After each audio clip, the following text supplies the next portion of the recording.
राजस्थान के एक छोटे से गांव में आधी रात के सन्नाटे को चीरती हुई एक दर्द भरी चीख गूंज उठी। एक सूने घर में एक बेबस औरत प्रसव पीड़ा से तड़प रही थी। आसपास उसकी मदद के लिए कोई नहीं था। उसका पति भूषण, जो पेशे से एक वैद्य था, काम के सिलसिले में गया था और अब तक नहीं लौटा था। ठीक उसी वक्त भूषण घर पहुंचा, लेकिन तब तक बहुत देर हो चुकी थी। एक नन्ही जान को इस दुनिया में लाते ही उस माँ ने हमेशा के लिए अपनी आंखें मूंद लीं। अपनी मृत पत्नी के पास पड़ी उस नवजात बच्ची को भूषण ने जैसे ही अपने कांपते हाथों से उठाया, उसके चेहरे पर एक गहरा सदमा और खौफ छा गया। वह नवजात ना तो पूरी तरह से लड़की थी और ना ही लड़का। नियति ने उस घर में एक किन्नर को जन्म दिया था। समाज के डर और लोक लाज की घबराहट में भूषण ने एक खौफनाक फैसला लिया। गांव वालों को इसकी भनक तक ना लगे, इसलिए उसने रातों रात अपनी पत्नी की चिता सजा दी। आग की उठती लपटों को देखकर एक पल के लिए उसके मन में यह खौफनाक ख्याल आया कि इस बच्चे को भी इसी चिता में फेंक दे, ताकि यह राज हमेशा के लिए राख हो जाए। लेकिन एक पिता का दिल ऐसा घिनौना पाप नहीं कर सका। उस नन्ही जान के चेहरे की मासूमियत ने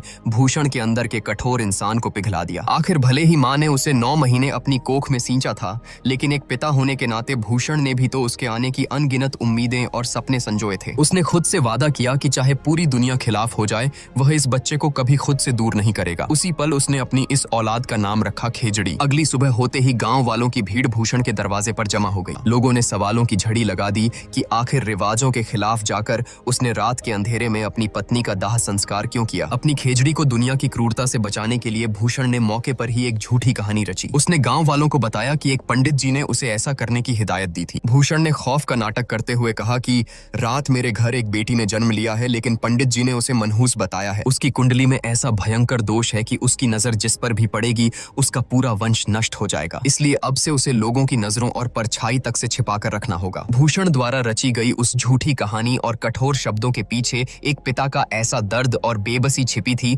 जिसे समझना उन गांव वालों के बस की बात नहीं थी। अपनी खेजड़ी को दुनिया की जालिम नजरों से बचाने के लिए भूषण ने अपने घर के आंगन की दीवारें और भी ऊंची करवा दी। उसने अपनी बच्ची का बाहरी दुनिया से हर संपर्क हमेशा के लिए काट दिया। दिन चढ़ता और भूषण उसे घर के भीतर महफूज कर ताला लगाकर अपने काम पर निकल जाता। वह बड़े प्यार से उसे लाडो कहकर पुकारता था। लाडो ने भी बिना किसी शिकायत के उस घर की 4 दीवारी को ही अपनी पूरी दुनिया मान लिया था। दिन तो जैसे तैसे कट जाता, लेकिन रातें भूषण के लिए खौफ लेकर आती। अक्सर वह सोते सोते अचानक घबराकर पसीने से लथपथ उठ बैठता। उसे अक्सर एक ही डरावना सपना आता। किन्नरों का एक झुंड नाचते गाते उसके घर आया है और उसकी लाडो को उससे छीन कर ले जा रहा है। असल में यह कोई सपना नहीं था, बल्कि अपनी बच्ची से हमेशा के लिए जुदा हो जाने का वह गहरा डर था, जो एक पिता की रूह को कपा देता था। वक्त पंख लगाकर उड़ा और देखते ही देखते खेजड़ी 7 साल की हो गई, लेकिन वह अब भी बाहरी दुनिया की हकीकत से बिल्कुल अनजान थी। हालांकि घर के बाहर से आने वाली हंसी ठिठोली, बच्चों के खेलने और चहल पहल की आवाजें अक्सर उसके मासूम मन में एक जिज्ञासा पैदा कर देती थीं। वह घंटों दीवारों को निहारती और सोचती कि आखिर उस कैद के पार की दुनिया दिखती कैसी होगी। भूषण एक वैद्य था, इसलिए गांव की औरतें अक्सर इलाज के लिए उसके घर आया करती थीं, लेकिन आज तक किसी एक ने भी खेजड़ी की परछाई तक नहीं देखी थी। एक दिन इलाज कराने आई एक महिला ने भूषण को ताना मारते हुए कहा कि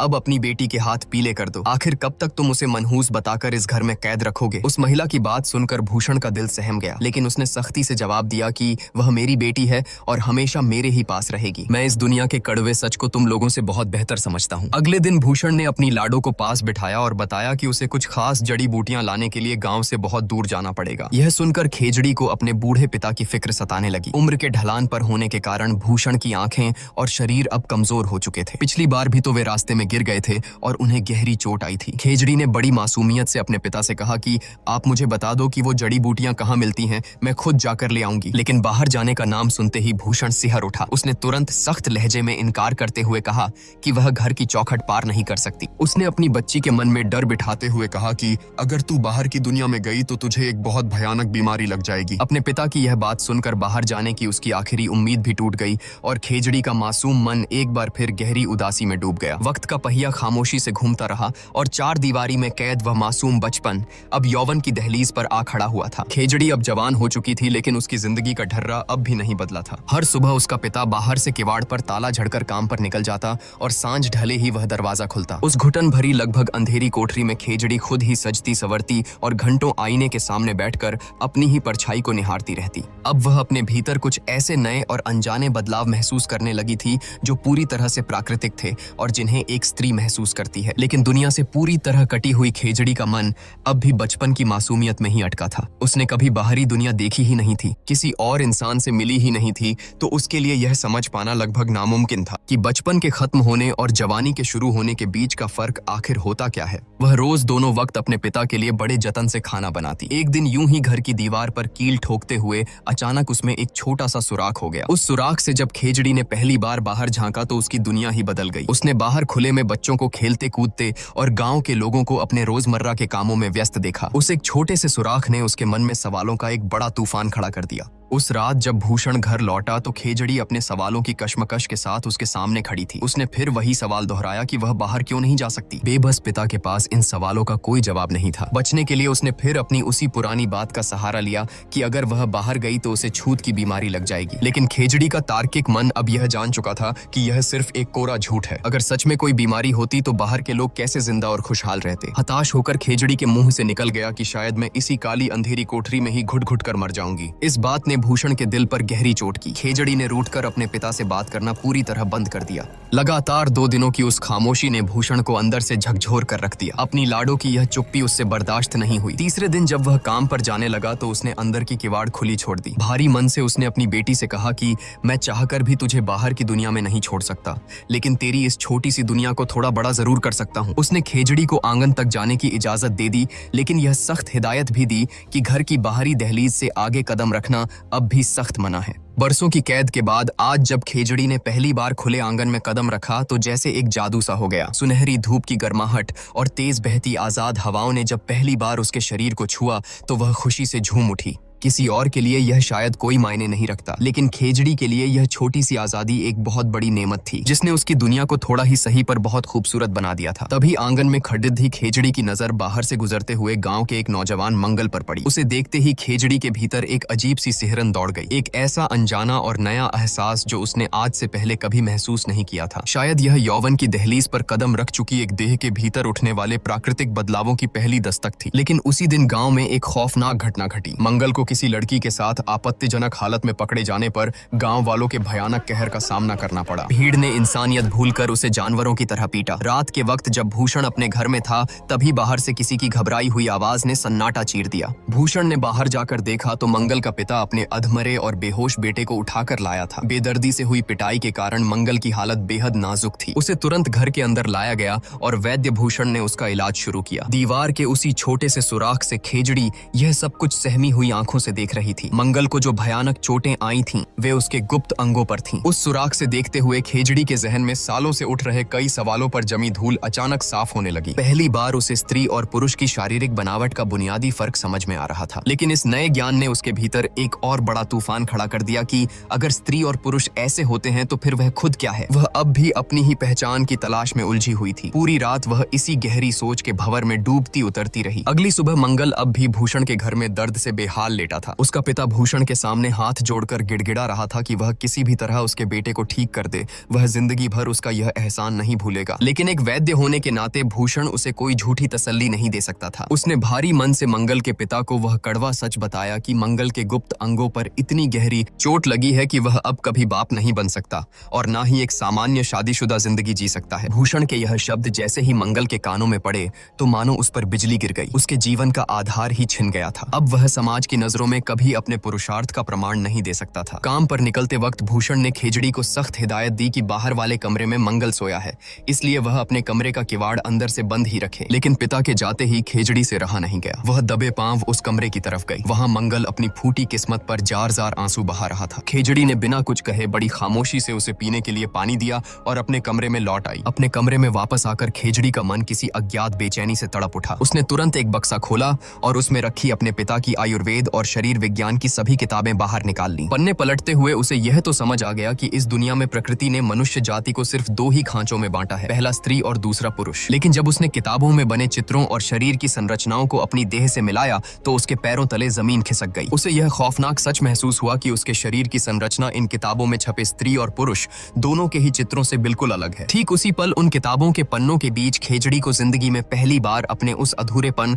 और अपनी एक अलग हकीकत का गहरा एहसास हुआ। बचपन बचपन में खेजड़ी ने अपने पिता से एक कहानी सुनी थी। कहानी एक ऐसे शख्स की थी जिसने अपनी लकीरों से बगावत करते हुए एक धारदार हथियार से अपने ही हाथों पर नई लकीरें उकेर दी थीं और ऐसा करके उसने अपनी तकदीर ही बदल डाली थी। मासूम खेजड़ी उस काल्पनिक कहानी को जिंदगी का सच मान बैठी। अपनी सच्चाई और अधूरेपन से लड़ते हुए उसने एक बहुत ही खौफनाक और आत्मघाती कदम उठा लिया। प्रकृति के बनाए नियमों को बदलने की चाह में उसने एक धारदार चीज से अपने ही गुप्त अंगों को गहरी चोट पहुंचाई। शाम ढले जब भूषण काम से लौटा तो उधर मंगल की हालत में भी सुधार आ चुका था, इसलिए वह अपने पिता के साथ वहां से विदा ले रहा था। लेकिन जैसे ही भूषण ने खेजड़ी के कमरे का दरवाजा खोला, सामने का मंजर देखकर उसके पैरों तले जमीन खिसक गई। उसकी लाडो खून से लथपथ बेहोश पड़ी थी। एक पल के लिए भूषण की रूह कांप गई, लेकिन उसने तुरंत खुद को संभाला और एक कुशल वैद्य की तरह अपनी बच्ची का इलाज कर उसकी जान बचाई। उस रात भूषण की आंखों से नींद कोसों दूर थी। उसे फिर से वही डरावने सपने सताने लगे कि कोई उसकी बच्ची को उससे छीन ले जाएगा। अगले दिन जब खेजड़ी को होश आया तो उसके मन में जिंदगी और मौत के कई सवाल थे। उसने एक गहरी उदासी के साथ अपने पिता से पूछा कि क्या सच में अगला जन्म होता है। भूषण का दिल भर आया। उसने अपनी बेटी के सिर पर हाथ फेरते हुए कहा कि जब मैं तुझे अपने पिछले जन्म के किसी कर्म की सजा नहीं मानता तो फिर ये अगले जन्म जैसी भी कोई चीज नहीं होती। उसी पल भूषण ने तय किया कि अब वह अपनी बच्ची को अंधेरे में नहीं रखेगा। उसने खेजड़ी को वह कड़वा सच बता दिया जिसे वह इतने सालों से छुपाए हुए था कि वह कभी मां नहीं बन सकती और ना ही एक आम औरत की तरह गृहस्थ जीवन जी सकती है। लेकिन खेजड़ी का नजरिया इस दुनिया से बिल्कुल अलग था। उसने बड़ी ही सहजता से कहा कि यह मेरी कोई कमी नहीं है, क्योंकि मुझे परमात्मा ने ही ऐसा बनाकर भेजा है। अधूरापन तो शायद हर किसी में होता है। कोई जन्म से अंधा होता है, कोई बोल या सुन नहीं पाता, तो किसी का दिमाग कमजोर होता है। यह सब भी तो इंसानों की कमियां ही हैं। फिर मैं अलग कैसे?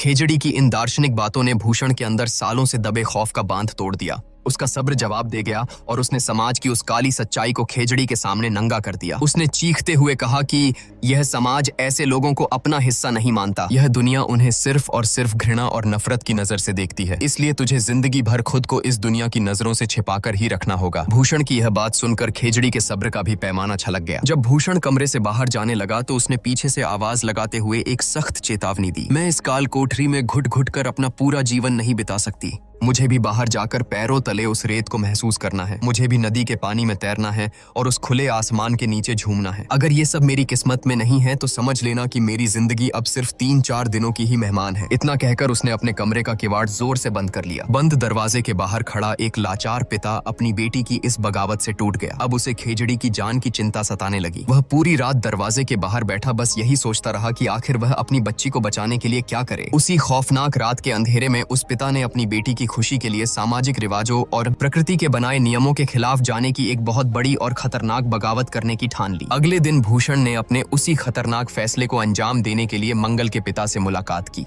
मंगल का पिता अपने बेटे की हालत को लेकर गहरे सदमे और खौफ में था। उसे इस बात की चिंता खाई जा रही थी कि अब उसका वंश कैसे आगे बढ़ेगा और अगर समाज को मंगल की नपुंसकता की भनक लग गई तो जो बदनामी होगी वह मौत से भी बदतर होगी। मौके की नजाकत को भांपते हुए भूषण ने अपनी चाल चली। उसने मंगल के पिता को सलाह दी कि जल्द से जल्द मंगल की शादी कर दो ताकि यह राज हमेशा के लिए घर की 4 दीवारी में दफन हो जाए। मंगल का पिता हताश होकर बोला कि कौन सी लड़की जानबूझकर मेरे बेटे से ब्याह रचाकर अपनी जिंदगी तबाह करेगी। ठीक इसी पल का भूषण को इंतजार था। उसने तुरंत मंगल के लिए अपनी बेटी खेजड़ी का हाथ आगे कर दिया। मंगल के पिता ने बिना एक पल सोचे इस रिश्ते को हाँ कर दी। उसे लगा कि खेजड़ी जन्म से ही मनहूस है, इसलिए शायद भूषण अपनी उस मनहूस बेटी से छुटकारा पाने के लिए मजबूरी में यह कदम उठा रहा है। अगले ही दिन बिना किसी शोर शराबे के खेजड़ी और मंगल का ब्याह रचा दिया गया। विदाई की घड़ी आई तो खेजड़ी अपने पिता के गले लगकर फूट फूट कर रोने लगी। लेकिन जैसे ही उसके रोने की आवाज घूंघट से बाहर आई, वहां खड़े गांव वाले सन्न रह गए। वह आवाज किसी भी तरह से एक कोमल स्त्री की नहीं थी। उसमें एक अजीब सा भारीपन था। गांव वालों को शक में घूरता देख भूषण ने तुरंत बात संभाली और कहा कि अपनी मरी हुई मां को याद कर करके मेरी लाडो का गला बैठ गया है, इसलिए इसकी आवाज ऐसी भारी मालूम पड़ रही है। आखिरकार भूषण ने उसे विदा कर दिया। बाहर से रोती हुई दिखने वाली खेजड़ी के अंदर आज एक अजीब सी खुशी नाच रही थी, लेकिन यह खुशी ज्यादा देर नहीं टिकने वाली थी। रात हुई और मंगल भारी व निराश कदमों के साथ सुहागरात के कमरे में दाखिल हुआ। आते ही उसने खेजड़ी से लालटेन बुझा देने को कहा। उस घुप अंधेरे में मंगल ने भारी मन से कहा कि यह जिंदगी भर का साथ है, इसलिए मैं तुमसे झूठ नहीं बोल सकता। उसने अपना कड़वा सच खेजड़ी के सामने रख दिया और बताया कि एक पत्नी जिस सुख की उम्मीद अपने पति से रखती है वह सुख उसे जिंदगी में कभी नहीं दे पाएगा। मंगल का सच सुनकर खेजड़ी को लगा कि अब उसे भी अपने जन्म का सबसे बड़ा राज खोल देना चाहिए। चाहिए। उसने भी बिना किसी झिझक के अपना सच मंगल के सामने रख दिया। खेजड़ी की हकीकत जानकर मंगल के पैरों तले जमीन खिसक गई। वह एकदम से दंग रह गया। उस रात के सन्नाटे में दो अधूरे इंसानों ने एक दूसरे के राज को जिंदगी भर छुपाए रखने की कसम खाई। अचानक मंगल जोर जोर से हंसने लगा। उसकी वह हंसी खुशी की नहीं थी, वह अपनी फूटी किस्मत और तकदीर की उस खौफनाक विडंबना पर हंस रहा था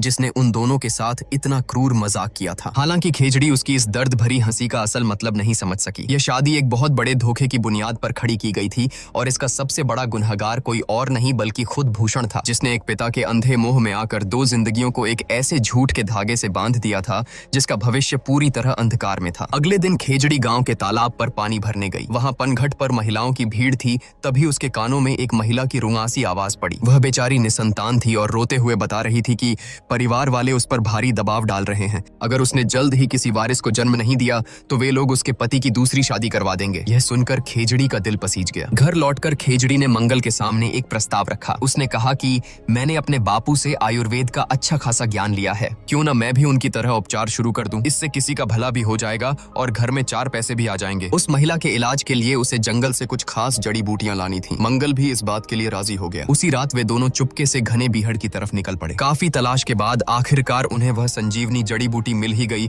जो उस महिला की सूनी गोद भर सकती थी। जंगल से लौटते हुए खेजड़ी की नजर एक बहती नदी पर पड़ी। दिन के उजाले में तो लोगों के डर से वह कभी घर से निकल नहीं सकती थी, लेकिन रात के उस सन्नाटे में पानी देखकर वह खुद को रोक नहीं पाई और दौड़कर नदी में छलांग लगा दी। आज उसने खुद को हर बंदिश से आजाद महसूस किया। वह पानी की लहरों के साथ जी भरकर खेल रही थी, लेकिन किनारे पर खड़ा मंगल दहशत से कांप रहा था। उसे डर था कि अगर किसी ने खेजड़ी को इस हालत में देख लिया तो कयामत आ जाएगी, क्योंकि खेजड़ी के शरीर का वह गहरा राज अभी तक सिर्फ मंगल जानता था, गांव वाले नहीं। अगली सुबह होते ही खेजड़ी उस बेबस महिला के घर पहुंची और उसे जड़ी बूटी से बनी वह पुड़िया दी। पहले तो उस महिला ने खेजड़ी पर बिल्कुल एतबार नहीं किया, क्योंकि शहर के बड़े बड़े डॉक्टर और सालों के महंगे इलाज भी उसे मां नहीं बना सके थे। लेकिन खेजड़ी ने उसकी आंखों में आंखें डालकर बड़े विश्वास से कहा कि वह बस एक बार उस पर भरोसा करके देखे। खेजड़ी की उस सच्चाई और आत्मविश्वास ने महिला का दिल जीत लिया और उसने वह पुड़िया रख ली। उसी दिन खेजड़ी ने कल रात जंगल में साथ देने के लिए मंगल को दिल से धन्यवाद कहा। मंगल को थोड़ी खुशी देने के लिए खेजड़ी आज एक बहुत बड़ा कदम उठा चुकी थी। वह मंगल की उस पुरानी प्रेमिका को अपने साथ घर ले आई थी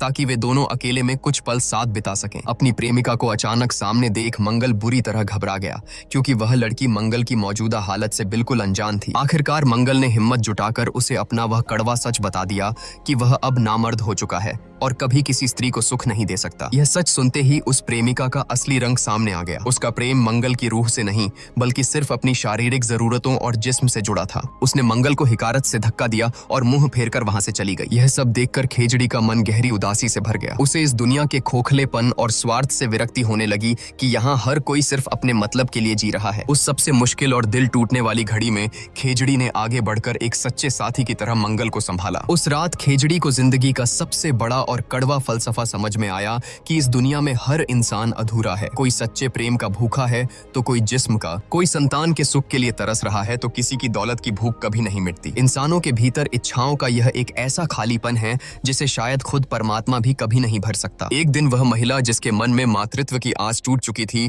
खेजड़ी के घर खुशी खुशी खीर लेकर आई। उसने बताया कि उसकी दी हुई जड़ी बूटियों ने चमत्कार कर दिया है और उसकी सूनी कोख अब आबाद होने वाली है। यह सुनकर खेजड़ी का परिवार खुशी से झूम उठा। यह खबर पूरे गांव में आग की तरह फैली। देखते ही देखते खेजड़ी के दरवाजे पर इलाज के लिए लोगों की लंबी कतारें लगने लगीं। मंगल और उसका पूरा परिवार इस भलाई के काम में उसके कंधे से कंधा मिलाकर खड़े थे। पिता भूषण तक जब यह बात पहुंची तो वह दूर से अपनी बेटी को देखने आया। खेजड़ी को खुश देखकर उसका दिल भर आया, लेकिन साथ ही एक गहरा खौफ भी उसे सताने लगा। जिस दिन इन लोगों को खेजड़ी का सच पता चलेगा तब क्या होगा? जो लोग आज उस पर प्यार लुटा रहे हैं, कल सच सामने आने पर वही उसकी जान के दुश्मन बन जाएंगे। इधर मंगल और खेजड़ी का रिश्ता एक अजीब सी रूहानी डोर से मजबूत होने लगा था। मंगल ने खेजड़ी से कहा कि वह उसे खुशियों और सहारे के अलावा और कुछ नहीं दे सकता, लेकिन दुनिया से ठुकराई गई खेजड़ी के लिए अपनों का यह साथ और सुकून ही उसकी पूरी दुनिया थी। लेकिन नियति को कुछ और ही मंजूर था। गांव के मंदिर में किसी देवी की विशेष पूजा का दिन था। पुरानी परंपरा के अनुसार गांव की सभी महिलाओं को नदी में पवित्र स्नान करने जाना था। बाकी औरतों के साथ खेजड़ी भी नदी पर गई। पानी की लहरों में वह बेफिक्र होकर नहा रही थी। तभी अचानक उस महिला की नजर खेजड़ी के शरीर पर पड़ी